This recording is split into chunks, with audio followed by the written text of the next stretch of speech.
નાયબ મુખ્યમંત્રીએ ઓલપાડમાં ખેડૂતોના પાક નુકસાનનો તાગ મેળવ્યો। ઓલપાડ તાલુકાના સૈલુત અને ભાંડુત ગામે કમોસમી વરસાદથી ખેતરમાં પાકને થયેલા નુકસાનીનો તાગ નાયબ મુખ્યમંત્રી હર્ષ સંઘવીએ મેળવી ખેડૂતો સાથે સંવાદ કરી તેમની રજૂઆતોને ધ્યાને લઈ પાક નુકસાનીના સર્વેના આદેશ આપ્યા હતા। રાજ્યમાં તાજેતરમાં પડેલા કમોસમી વરસાદથી ખેતીના પાકને નુકસાન થયું છે। સુરત જિલ્લામાં પણ કમોસમી ભારે વરસાદના પગલે ખેડૂતોને પાકમાં નુકસાન વેઠવું પડ્યું છે। ત્યારે નાયબ મુખ્યમંત્રી શ્રી હર્ષ સંઘવીએ સુરત જિલ્લાના ઓલપાડ તાલુકાના સૈલુત અને ભાંડુત ગામે કમોસમી વરસાદથી ખેતરમાં ઉભા પાકને થયેલા નુકસાનીનો તાગ મેળવ્યો હતો। ધારાસભ્ય શ્રી મુકેશભાઈ પટેલ પણ સાથે જોડાયા હતા। નાયબ મુખ્યમંત્રી શ્રી ખેડૂતો સાથે સંવાદ કરી તેમની રજૂઆતોને ધ્યાને લીધી હતી। કમોસમી વરસાદના પાણી વિવિધ ગામોના ખેતરોમાં ફરી વળ્યા છે।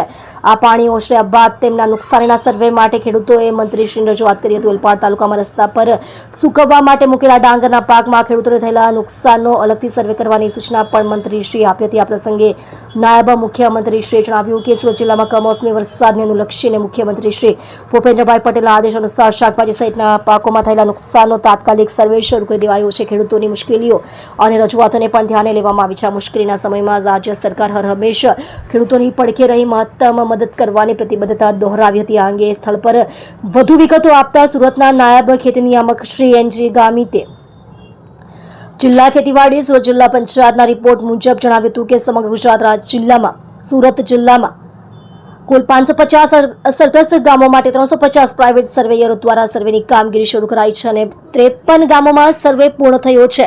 સુરત જિલ્લાના બારડોલી, 84, કામરેજ, મહુવા, માંડવી, માંગરોળ અને ઓલપાડ, પલસાણા, સુરત સિટી અને ઉમરપાડા સહિત તાલુકાઓ પૈકી અસરગ્રસ્ત વિસ્તાર 19,947 હેક્ટરમાં સૌથી વધુ ડાંગર, ત્યારબાદ મકાઈ, સોયાબીન અને શાકભાજી સહિતના પાકોને નુકસાન થયું છે।